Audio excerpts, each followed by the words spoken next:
প্রথম কথা হচ্ছে, যদি মুখ্যমন্ত্রী আমাদের সঙ্গে আলোচনায় বসেন তাহলে সেক্ষেত্রে আমরা যে মঞ্চগত এই কর্মসূচি ডাক দিয়েছি প্রত্যেক মঞ্চের আলোচনার সাপেক্ষে সিদ্ধান্ত নেব। অবশ্যই আমরা সমস্যার সমাধান চাইছি, আমরা আন্দোলন চাই না। আন্দোলন তখনই যতক্ষণ না আমাদের সমস্যার সমাধান হয়।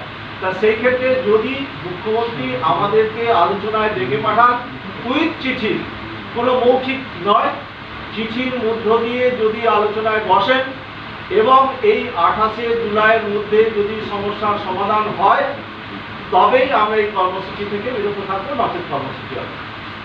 কারণে যে ন্যায্য চাকরি টাকার বিনিময়ে বিক্রি হয়ে গেছে, আমাদের সেই চেয়ার আমরা ফিরে পেতে চাই। আমরা তার জন্য গতবার নবান্ন অভিযানে ডাক দিয়েছিলাম। আশিসদা বললেন বারবার আমাদের প্রতিশ্রুতি দিয়েও মাননীয় চিফ সেক্রেটারি আমাদেরকে সময় দেননি। বারবার আমাদের লালবাজারে কমিশনার অফ জয়েন্ট সিটি ডেকে পাঠিয়েছিলেন, বারবার হাওড়া পুলিশ কমিশনার মাননীয় প্রবীণ ত্রিপাঠী মহাশয় ডেকে পাঠিয়েছিলেন। আমরা গিয়েছিলাম, দফায় দফায় আলোচনা হয়, ভবানী ভবনেও আলোচনা হয়, কিন্তু এখনো পর্যন্ত কোনো রকম নির্দিষ্ট ডেট আমরা পাইনি। আইন ব্যবস্থা আমাদের উপরে মাকড়সার জালের মতো জাল বিছিয়ে গেছে। আমরা গরিব বেকার মেধাবী কী করে এত বড় আইন সুপ্রিম কোর্ট ও হাইকোর্টও আমরা সমাধান করব। অ্যাডভোকেট সরকারি কোনো রকম উদ্যোগ নেয় না, সরকার তো কোনো উদ্যোগ নেওয়া ছেড়েই দিয়েছে। ওনারা নিজেরাই আইনের জাল তৈরি করছেন, ওনারা নিজেরাই দুর্নীতি করছেন এবং বেকার যুবকদের রাস্তায় ফেলে এইভাবে পুলিশ দিয়ে লাঠি মেলা করছেন এবং জেল আছে। তো আমরা এই দুর্নীতির এবং ন্যায্য অধিকারের দাবি নিয়ে আগামী 28শে জুলাই, আমরা ভেবেছিলাম 21 তারিখ ডাক দেবো, কিন্তু আগামী 28শে জুলাই আমরা নবান্ন চলো, অর্থাৎ জীবন যখন বিপন্ন সবাই চলো নবান্ন, সবার কেড়ে নিয়েছে অন্য, তাই সবাই চলো নবান্ন, এই উদ্দেশ্য নিয়ে আমরা আজ এই বিশেষ কনফারেন্স করলাম।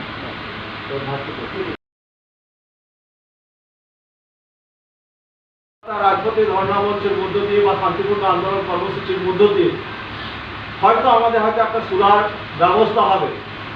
ওনারা যেভাবে আন্তরিকতার সঙ্গে আমাদের সঙ্গে আলোচনায় বসছেন, কিন্তু বাস্তবে তার প্রতিচ্ছবিটা সম্পূর্ণ আলাদা।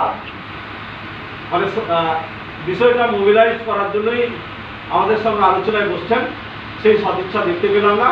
সে প্রশাসন হোক বা বর্তমান শাসক বা সরকারে যিনি আছেন, তাই এবারে কর্মসূচি যেটা, সেই কর্মসূচির মধ্যে দিয়ে একটাই বার্তা দিতে চাই, যেটা ভাস্করদা বলছেন যে আমরা সংগ্রামী যৌথ মঞ্চ এবং পশ্চিমবঙ্গ বঞ্চিত চাকরি প্রার্থী, চাকরিজীবী এবং চাকরিহারা যে ঐক্যমঞ্চ সম্মিলিত প্রচেষ্টায় যে ডাকটা দিয়েছে 28শে জুলাই, এই ডাকে এই অবস্থান থেকে আমরা কোনোভাবেই আর পিছিয়ে আসবো না।